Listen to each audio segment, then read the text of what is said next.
Video pembelajaran edukatif sastra bahasa Indonesia. Materi cerita pendek pada pembelajaran bahasa Indonesia Sekolah Menengah Atas oleh Dini Aulia Putri, Nikmatul Maula Zain, Diah Ayu Pitaloka, dan Arini Nur Hafidzi. Apakah kalian mengetahui apa itu cerpen? Yuk kita bahas bersama-sama. Apakah kalian pernah mendengar ungkapan cerita yang dapat dibaca hanya sekali duduk? Dalam ungkapan ini dapat disimpulkan bahwa cerita yang dimaksud adalah cerita pendek atau cerpen. Pada umumnya, cerpen bersifat fiksi atau rekayasa dan masalah yang terdapat dalam cerpen biasanya memiliki kesan tunggal. Di samping itu, ada berbagai macam karakter tokoh, baik antagonis maupun protagonis, di mana dari karakter tersebut maka dapat dipelajari hal-hal yang benar dan salah dari nilai-nilai kehidupan dalam cerpen. Selain definisi di atas, ada beberapa pengertian cerpen. Menurut Kamus Besar Bahasa Indonesia atau KBBI, cerpen adalah sastra, kisahan pendek atau kurang dari 10.000 kata yang memberikan kesan tunggal yang dominan dan memusatkan diri pada satu tokoh dalam satu situasi atau pada suatu ketika. Unsur intrinsik. Unsur intrinsik adalah unsur pembangunan cerpen yang berasal dari dalam cerpen itu sendiri. Jika diibaratkan sebuah bangunan, maka unsur intrinsik adalah komponen-komponen bangunan tersebut. Unsur intrinsik cerpen terdiri dari tema, tokoh atau penokohan, alur cerita, latar, gaya bahasa, sudut pandang, dan amanat. Berikut penjelasannya. 1. Tema. Tema jarang dituliskan secara tersurat oleh pengarangnya. Untuk dapat merumuskan tema, kita harus terlebih dahulu mengenali rangkaian peristiwa yang membentuk alur cerita dalam cerpen itu. Dengan kata lain, tema merupakan ide atau gagasan dasar yang melatar belakangi keseluruhan cerita yang ada dari cerpen. Tema memiliki sifat umum dan general yang dapat diambil dari lingkungan sekitar, permasalahan yang ada di masyarakat, kisah pribadi pengarang sendiri, pendidikan, sejarah, perjuangan romansa, persahabatan, dan lain-lain.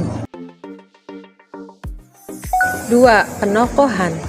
Yang pertama yaitu ada teknik analik langsung, yang kedua penggambaran fisik dan perilaku tokoh, yang ketiga penggambaran lingkungan kehidupan tokoh. Ciri-ciri unsur intrinsik.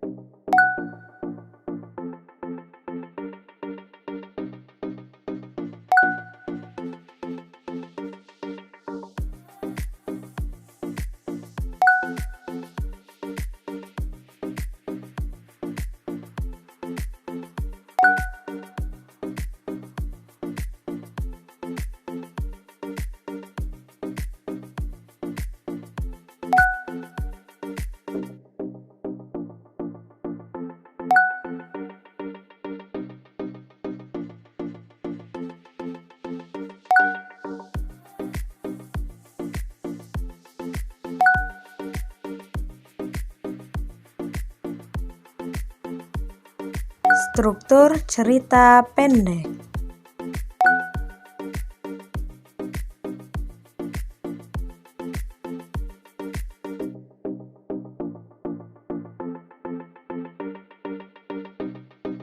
Penggambaran tata kebahasaan tokoh.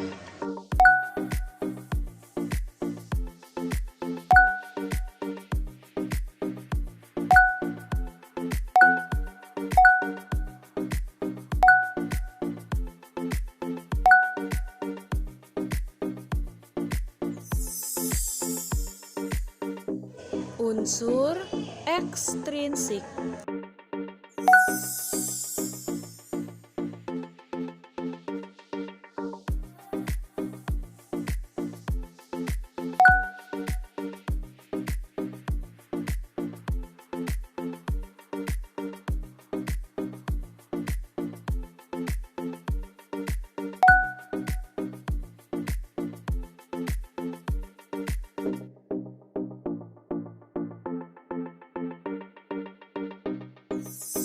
Struktur cerita pendek.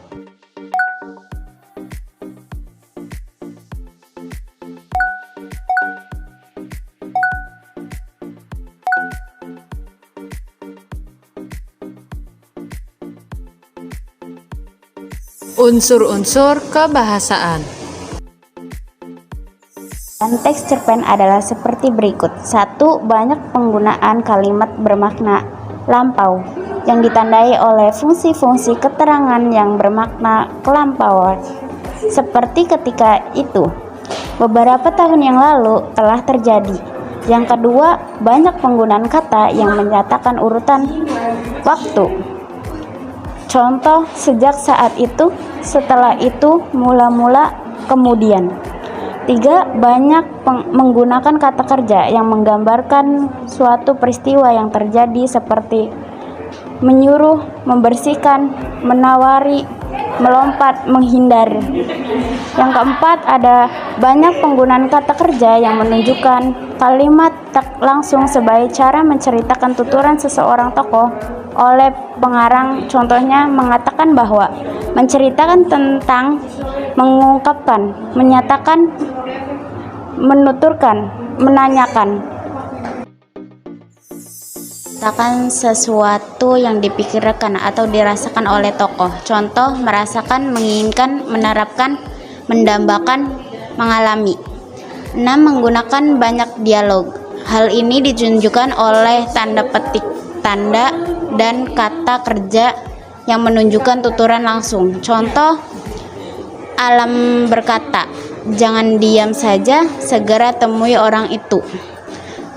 7. Menggunakan kata-kata sifat deskriptif untuk menggambarkan tokoh, tempat, atau suasana. Contoh, segala sesuatu tampak berada dalam kendali sekarang. Bahkan kamarnya sekarang sangat rapi dan bersih. Segalanya tampak tepat berada di tempatnya sekarang, teratur rapi dan tertata dengan baik. Ia adalah juru masak terbaik yang pernah dilihatnya, ahli dalam membuat ragam makanan timur dan barat yang sangat sedap. Ayahnya telah menjadi pecandu beratnya. Baik, cukup sekian dan terima kasih.